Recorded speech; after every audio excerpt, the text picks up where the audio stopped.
Assalamualaikum warahmatullahi wabarakatuh. Waalaikumsalam warahmatullahi wabarakatuh. Alhamdulillahirabbil alamin wa bihi nasta'in wa la umuri dunya waddin wassalatu wassalamu ala asrofil anbiya'i wal mursalin wa ala alihi wa sahbihi ajmain amma ba'du. Alhamdulillah akhirnya kita dapat bertemu dalam pertemuan kali ini, yang mana saya akan menyampaikan beberapa materi mengenai anak yang bandel. Anak merupakan dambaan dan kebanggaan setiap orang tua. Hadirnya anak menjadi pelipur lara, menjadi pelengkap keceriaan dalam rumah tangga, menjadi penerus cita-cita orang tua dan kebanggaan lainnya yang diharapkan oleh orang tua. Namun ada kalanya anak itu bandel. Anak bandel biasanya bukan karena kemauannya sendiri, bisa jadi karena kesalahan kita dalam mendidiknya, dalam memasuknya. Bisa jadi ketika kita memberikan nafkah kepada anak dari harta yang tidak halal ataupun haram. Contohnya nih, mungkin ayahnya dalam mencari rezeki, mencari nafkah dengan cara yang tidak halal, sehingga yang dikonsumsi oleh anak mempengaruhi otaknya dan mengakibatkan perilaku-perilaku yang tidak baik muncul. Mungkin bisa jadi itu orang tua mendidik dengan salah.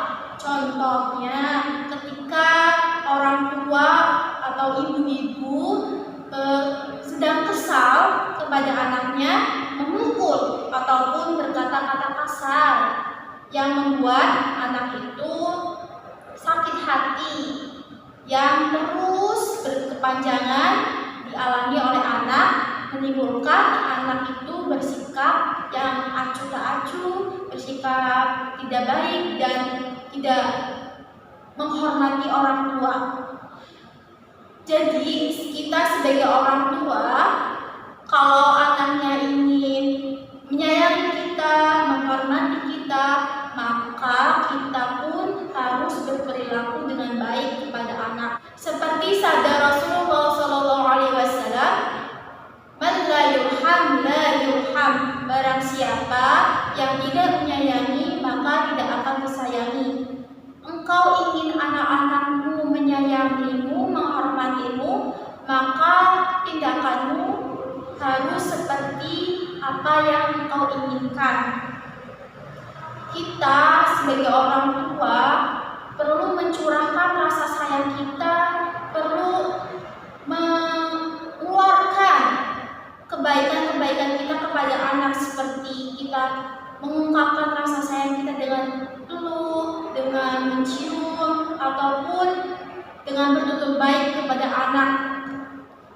Kenapa menjadi poin penting kita harus memperlakukan anak seperti itu? Itu dapat mempengaruhi tingkah laku anak ketika anak sudah remaja ataupun dewasa, sehingga anak kita menjadi anak yang baik, anak yang tidak bandel, seperti yang diharapkan kita sebagai orang tua. Ketika kita sudah terlanjur menjadikan anak ini bandel, maka kita perlu memohon maaf kepada anak ketika anak itu sudah sadar, bukan ketika anak kita sedang tidur. Jadi perlu kita memperbaiki, perlunya memberikan kasih sayang yang penuh kepada anak, supaya anak itu tidak bersikap bandel. Ada orang yang galak banget, ada yang tegas banget dalam mengasuh anak. Padahal tegas bukan berarti galak dan lembut bukan berarti lemah.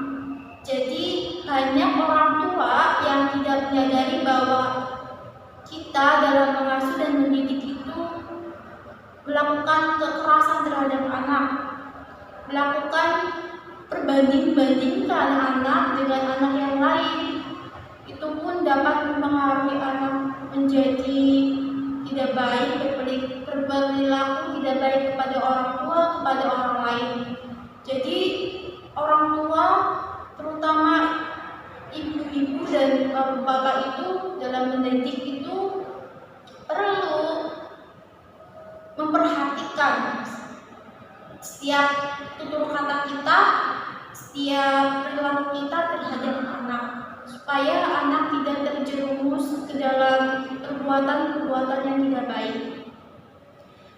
Dan ketika kita sudah menyadari, maka memohon ampun kepada Allah SWT, bahwa Allah itu akan memaafkan segala kesalahan perbuatan kita terhadap anak. Jadi kedepannya para orang tua lebih memperhatikan anak, menyayangi anak, mendidik dengan baik, supaya apa yang kita harapkan terhadap anak terrealisasikan, terwujud. Jadi dapat dikatakan bahwa perilaku kita, tindakan kita, ucapan kita sebagai orang tua akan mencerminkan, membentuk anak seperti apa yang kita lakukan kepada anak. Kurang lebihnya seperti itu yang dapat saya sampaikan. Mohon maaf apabila dalam penuturan, dalam penyampaian materi yang kurang tepat, ataupun dalam memberikan penjelasan yang kurang pas dalam penyampaiannya, mohon dimaafkan. Kurang lebihnya mohon maaf. Wallahul muwaffiq ila aqwamit thoriq. Wassalamualaikum warahmatullahi wabarakatuh.